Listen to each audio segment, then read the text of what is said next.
O tema de hoje é este mesmo, então uma orientação profissional com a doutora Marínia, que é psicóloga, que atende os funcionários da rádio, também tem um projeto dentro da Rádio Mais FM. Vamos receber então agora a doutora Marínia e dar início então. Algumas pessoas são afortunadas e conseguem ter isso muito claro desde criança, definem algo e seguem aquele caminho. Mas a grande maioria de nós passa por essa angústia quando chega no ensino médio, né? E ao chegar ao ensino médio são muitas as possibilidades. Então por que a gente vê várias possibilidades, né? Medicina, engenharias, psicologia, pedagogia, para que área que eu vou? E muitas vezes a gente não sabe como fazer essa definição, como fazer essa escolha. Então, como psicóloga, a minha função é ajudar a pessoa a descobrir qual é o melhor caminho. E como é que a gente faz essa trajetória para descobrir qual é a profissão que vai me satisfazer, que vai me trazer satisfação e prazer, né? Até porque não é uma escolha que você pode ficar trocando a qualquer momento. É uma escolha para a sua vida. Você começa, ao escolher o curso superior ou a sua profissão, definir a sua vida adulta. Então, a orientação profissional a gente chama de medida preventiva. No Brasil, a gente tem muito pouco essa cultura de fazer as coisas de forma preventiva. A orientação profissional é uma medida preventiva, para que evite de que o jovem chegue no primeiro ano da faculdade, final do primeiro ano, e perceba, não é isso que eu quero. Chegou ao terceiro ano de faculdade e diz, puxa, não é isso. Ou até mesmo conclui a faculdade, como algumas pessoas que eu conheço, que eu converso, e que diz, olha, eu cheguei a terminar a faculdade, mas a hora que eu fui para o mercado de trabalho, eu me dei conta que não era o que eu queria. Então, imagine o que é 4, 5 anos de faculdade dedicado, e de repente você se dá conta que não é isso. Então, a melhor forma é a gente tentar descobrir qual é a profissão mais adequada para mim. É muito interessante porque, às vezes, no consultório as pessoas chegam e dizem, eu quero fazer medicina. Eu quero fazer medicina, desde criancinha eu falo que você é médico. Aí, com o processo de orientação profissional, a pessoa vai vendo que ela não tem identificação nenhuma com a medicina. Outra área são as engenharias e a arquitetura, que a pessoa diz, não, na minha família tem muitos engenheiros e eu vou fazer engenharia. E aí você vai ver, eu vou explicar para vocês que muitas vezes, para você identificar a tua área, você tem que descobrir inclusive as tuas habilidades. Quais são as suas maiores habilidades? Porque para você ser engenheiro, você tem que ter algumas habilidades que, se você não tiver, a tua escolha vai ficar muito complicada. Então, a primeira dica, antes de você dizer, eu vou fazer tal escolha, pesquise. Tente conhecer o máximo de profissões possíveis. Existem profissões que a gente nem imagina, né? Porque a gente não está em contato diário. São profissões que estão relacionadas, às vezes, a novas tecnologias, a novas necessidades sociais, e que a gente não tem contato. O direito, a pedagogia, a medicina, a psicologia, a gente conhece. A gente tem contato com profissionais, no entanto, há profissões que a gente não tem esse contato e que pode ser justamente aquela que você vai se identificar mais. Curso superior, todos. O primeiro ano é muito básico. Geralmente as disciplinas são muito comuns. E às vezes a pessoa desiste porque ela fica entediada com o primeiro ano. Porque no primeiro ano a maioria das faculdades vai ter aquelas disciplinas básicas. Português, filosofia, sociologia, metodologia científica, né? São as matérias que não estão relacionadas diretamente à profissão. E aí tem muita gente que diz, não, eu não quero fazer isso. A faculdade está muito chata. Por isso que é importante vocês conhecerem a grade curricular do curso que vocês vão cursar. Peguem a grade. Tem geralmente nos sites das universidades, tem lá a grade curricular. A partir da grade você também consegue checar as ementas. As ementas é assim, curso, por exemplo, de psicologia do desenvolvimento, que é o caso do meu curso. Você vai lá, você vai ver a ementa, o que estuda aquela disciplina. Isso já vai te dar uma ideia geral do curso, se você não tem esse conhecimento. Segundo o censo do IBGE de 2000, a profissão de 3,5 milhões de trabalhadores, formados em 21 áreas diferentes, os pesquisadores descobriram que a maioria deles, 53%, exerce uma profissão distinta daquela para a qual se preparou. Mais um dado importante. Eu me formo em algo e acabo de desenvolver outra atividade. A gente vê isso muito nos funcionários públicos, federais, estaduais, que muitas vezes fazem um curso e depois prestam concursos que às vezes não tem nada a ver com a sua área. Somente 1/4 das pessoas que escolhem uma profissão irão realmente trabalhar naquilo que escolheram. Outros 3/4 vão escolher outros caminhos profissionais. Pra vocês terem uma ideia, eu posso falar do meu curso, de cada 10 psicólogos que se formam, apenas, digamos de 100% que se formam, apenas 15% vão viver exclusivamente da sua profissão. É muito pouco, né? Se você pensar que 15% é um número muito pequeno para quem, se você pensar no número de 100%. 50%, em torno de 40% vão exercer alguma atividade, em torno de 60% não exercem atividade de psicologia. Porque o curso de psicologia é uma das pegadinhas. Muitas pessoas vão fazer porque acham legal, acham interessante. Mas entre achar legal e interessante e ter prazer em exercer aquela profissão, há um caminho bem distante. Que etapas é legal vocês observarem para vocês definir a sua profissão? Primeiro, autoconhecimento.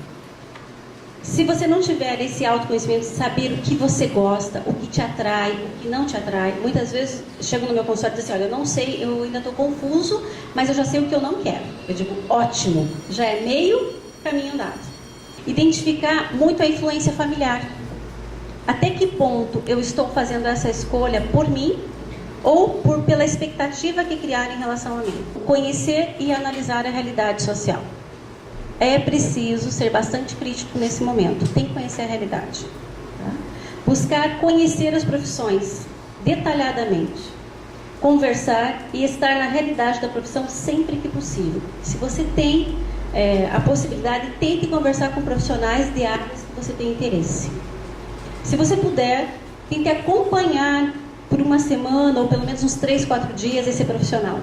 Tem muitos profissionais muito legais. Eu já tive pessoas que eu acompanhei que acompanharam engenheiros durante uma semana, médicos, claro, em alguns atendimentos, dentro da consulta não podia, mas que acompanharam o dia a dia para sentir se era isso que queria mesmo. Prazer no que vocês fazem está relacionado diretamente a comprometimento. Só tem prazer quem se compromete. Quem faz as coisas de passagem não consegue ter prazer. Então, se você realmente vai fazer a escolha profissional, entre, se comprometa, pesquise, vá atrás. Escolher o curso, seja qual seja o curso que você escolheu, entre nessa área. Busque, faça congressos, participe de congressos, se envolva, se comprometa. Aí você vai ter prazer. E só profissionais que têm muito prazer no que faz, têm sucesso. Como é que eu faço para me decidir sobre qual faculdade cursar? Primeiro que não existe uma fórmula mágica, tá? Não tem, vocês vão entrar na internet, tem um monte de testes para vocês fazerem, não é assim? Aí você diz assim, faz lá o teste, vem a resposta, tá, e daí? E agora? E diz que pode ser essa, essa e essa. Não me deu a resposta definitiva. Quando vocês fazem o teste, mesmo esses da internet, ele vai te dar possibilidades, não é assim? Alguém já fez aqui aqueles testes de internet? Ele te dá áreas, às vezes, ou algumas possibilidades. Ele não te diz, olha, você vai fazer isso e vai ter sucesso na sua vida. Você vai ter um salário de 20 mil reais. Tá? Não, ele não vai dizer isso para você. Ele vai te dar possibilidades. Né? Então, existe um comprometimento. Pesquisa, autoconhecimento, vamos lá, vamos procurar. É preciso, então, estar disposto a pensar. Vai ter que queimar aqui, ó. Ou vai chegar a ficar quentinho aqui, muitas vezes, tanto que vocês vão pensar. Mas só cuidado com uma coisa. Não adianta pensar e repensar de forma angustiada. Faça isso de forma leve. Você está investigando. Por isso, evitem aquelas coisas de dizer assim, eu já escolhi. Tem gente que para evitar qualquer pergunta já diz assim, já escolhi. Calma, eu estou escolhendo. Eu estou investigando. Você tem até o momento de fazer a inscrição do vestibular para decidir. Calma. Não vão pelo caminho fácil. O caminho fácil, às vezes, é escolher a faculdade mais próxima de casa, para não precisar sair de casa, tá? E ter a mordomia de poder ir com o carro do papai, quando fizer 18 anos, né? E tudo fica fácil. Esse é o caminho fácil, esse não é o caminho bom. O caminho bom exige muitas vezes que você tem que mudar de cidade, que você tem que tentar várias vezes um vestibular, que você tem que fazer um ano a mais de cursinho para passar. Mas a luta, a batalha que você vai fazer para chegar no teu objetivo vai valer a pena. Eu lembro que no dia da minha colação de grau do curso de psicologia, eu estava tão emocionada, tão mexida assim, feliz, e eu olhava minhas colegas, algumas parecia que elas estavam indo apenas mas para qualquer evento. E eram as colegas que tinham feito a coisa mais fácil sempre. Eu tinha saído da minha cidade, eu sou de Nando da Vitória, em Porto União, Santa Catarina. Saí para fazer o curso de psicologia na Univale. Me ferrei um monte, porque minha família não tinha condições. E foi bastante difícil. Eu brinco que os meus companheiros no primeiro ano eram um colchãozinho e um rádio-relógio. Era o que eu tinha. Minhas roupas eu guardava em caixa de mercado, porque eu não tinha guarda-roupa. Mas eu não me arrependo. Se você dissesse, você faria de novo isso? Não era mais fácil ter ficado lá em Porto União, feito faculdade estadual, né? Feito pedagogia, que eu fiz um ano? Seria mais fácil, mas não era a minha paixão a pedagogia. A minha paixão era a psicologia. Por isso era extremamente prazeroso. A minha imagem que eu tenho do primeiro ano era o prazer que eu tinha de estar no laboratório de anatomia. Era o meu prazer de estar estudando neuroanatomia, de estar estudando fisiologia, de estar estudando filosofia, de estar estudando psicologia geral. Era a minha paixão. Então, se você se envolve, você faz sacrifícios, você tem prazer. E hoje eu garanto para vocês, eu não trocaria a minha profissão por nenhuma outra. Não sei que curso escolho, não gosto de nada em especial, eu gosto de tudo. Pode? Pode, porque você está se conhecendo muito pouco. Quando você gosta de tudo, é porque você ainda está fazendo a sua escolha de uma forma muito rasa. Você tem que aprofundar mais, você tem que se conhecer mais. Você tem que identificar, por exemplo, se você gosta de estar mais em lugares abertos ou fechados, se você gosta de estar em contato com as pessoas, se você gosta de estar interagindo ou observando. Você tem que se autoconhecer primeiro para que você possa identificar a profissão. A melhor escolha é a escolha que te faz feliz e que, na maioria das vezes, está associada ao prazer de se fazer o que gosta. Então, o profissional que tem reconhecimento e retorno financeiro é aquele que consegue enxergar novas oportunidades e se destacar dentre os outros. E se destacar não é que você tem que buscar isso. Você se destaca naturalmente quanto mais você se envolve. Vocês podem procurar um psicólogo para fazer orientação profissional clínica. Eu vou contar para vocês quais são os processos que passam, tá? Então, a gente tem um processo, às vezes a pessoa vai e diz assim, você faz orientação profissional? Faço. Então, poder marcar uma consulta? Pode, só que não é uma. É no mínimo 5 a 6 consultas e uma de devolução. Nossa! Porque não existe fórmula mágica, lembram? Você vai ter os testes que eles chamam vocacionais para identificar interesses. Então, geralmente a gente faz de 1 a 2 testes de interesse, teste mesmo, parecido com aqueles que vocês fazem na internet, tá? Que aquilo vai te dar um mapeamento, porque quando a gente faz no consultório, eu não vou pegar só o resultado final. Eu vou analisar todas as questões que você escolheu, até para me identificar o que é que está acontecendo. Porque às vezes, quando você quer que dê direito ou medicina, a pessoa vai escolhendo meio que já intencionalmente para que dê aquele resultado. Ela vai meio que manipulando o resultado. Depois você vai fazer o teste de aptidões. O que são essas aptidões? A gente analisa inteligência não verbal. Geralmente a gente faz 2 testes de inteligência não verbal, que é para você, são testes em que não tem nem palavras nem números, são só situações que você tem que analisar e resolver. Isso vai te dar o QI da pessoa, o coeficiente de inteligência cognitiva da pessoa, tá? E eu digo para vocês que eu sou bem sincera quando eu faço. Se você quer medicina ou algumas engenharias que são as mais punk, assim, tem que ter, no mínimo, a inteligência acima da média. Porque senão vai penar no curso. E vai penar para passar no vestibular. Tá? Mas primeiro tem que fazer o teste. Eu duvido que a maioria de vocês aqui provavelmente não fez um teste de inteligência, então não pode fazer essa... não, mas eu sou burrinho. Não. Uma coisa é você ter dificuldade na matemática, você ter dificuldade numa determinada disciplina. Outra coisa é ter o coeficiente de inteligência. São coisas diferentes. Tá? Segundo, que outras aptidões? Atenção concentrada, a tua capacidade de manter a atenção em situações de tensão. Então também vai avaliar isso. Vai avaliar a tua capacidade de raciocínio abstrato, que é você ver qual a capacidade que a pessoa tem de raciocinar de forma abstrata, sem ter o concreto ali na sua mão, né? Então ela vai ter que poder trabalhar apenas mentalmente. Aí você avalia como é que está essa aptidão. Outra aptidão, memória visual e auditiva. Então a gente vai avaliar habilidade de fluência, a gente chama de fluência verbal, habilidade com a linguagem. Aí você também avalia. A aptidão e exatidão de cálculo, rapidez e exatidão de cálculo, para a gente também ter um parâmetro. E outra que é fundamental para quem quer engenharia é a noção espacial. Noção espacial é você conseguir imaginar o objeto fazendo rotações e modificações no espaço sem que você possa pegar na mão. Então, a gente tem um teste que avalia só isso, a noção espacial. Se você diz que é engenharia, esse é o teste principal, que você tem que ter uma habilidade. Porque se a tua habilidade ficar abaixo da média ou muito inferior, não significa que você é burro. Significa apenas que você não tem habilidade de noção espacial, mas que você pode ter inteligência muito legal para outras áreas. Porque as inteligências são múltiplas. Quando você faz esse fechamento, você consegue dar uma resposta para a pessoa. Mas mesmo assim, você vai dizer, olha, você tem habilidade para essa e essa área. E o seu interesse está assim. O que acontece é que, às vezes, quando a pessoa está muito confusa, chega no final do processo, e eu vou entregar geralmente a gente entrega um relatório escrito, né, com todos os dados, você no final diz assim, olha, eu sinto muito, mas você ainda não está pronto para fazer a escolha. Porque você demonstra interesse por uma área e aptidão para outra. Então, você tem que trabalhar autoconhecimento. Tá? Não, digamos, de cada 10 pessoas que fazem, com o processo de escolha profissional, ela consegue definir em torno de 8 pessoas, de 7 a 8 pessoas definem. 2, normalmente, a gente encaminha para continuar o processo psicoterapêutico, porque estão muito perdidas, muito confusas. Né?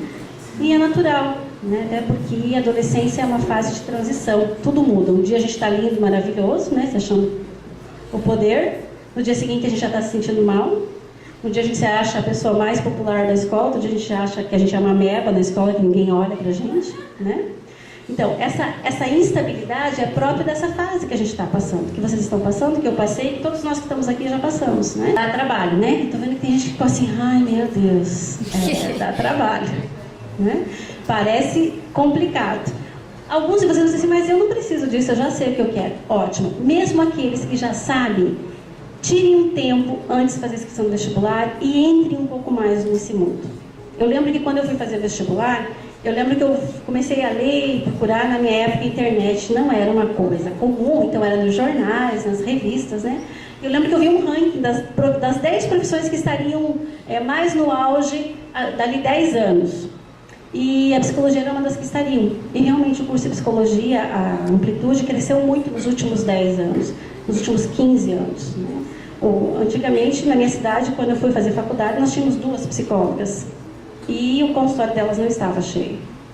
Quando eu saí de Não da Vitória hoje, já tenho faculdade de psicologia já há 10 anos, que eu dei aula há 10 anos no curso de psicologia lá do União. E a gente tem muitas psicólogas e eu digo para vocês que a maioria está com o consultório cheio. Porque há 17 anos atrás, quando eu entrei na faculdade, ir para psicólogo era coisa de louco. Hoje, as pessoas são mais esclarecidas e já conseguem entender que ir para psicólogo é coisa de gente normal que quer se conhecer, que quer resolver algum sofrimento. Porque uma pessoa, por exemplo, que tem crise de ansiedade, ela não é louca, ela está em sofrimento. Uma pessoa que está triste o tempo todo e chorando, ela não é louca, ela está passando por um sofrimento.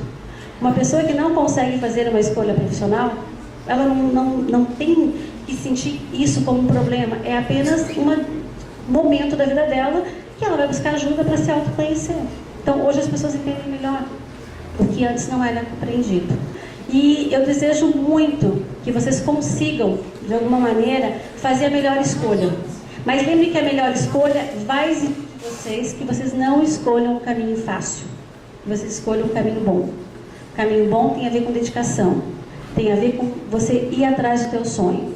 Até porque, quando a gente chega ao final da vida, isso é pesquisa séria, feita com pacientes terminais, quando você chega ao final da vida, você sabe do que a gente se arrepende? O que a gente mais se arrepende é não ter lutado pelos seus sonhos, não ter lutado por seu grande amor e não ter estado mais com seus filhos. Então, o caminho bom é para que a gente não chegue ao final da vida dizendo assim, puxa, eu não lutei pelo meu sonho de fazer tal profissão. Lutem pelos sonhos de vocês, se dediquem, se envolvam e eu tenho certeza que vocês vão ter um prazer profissional.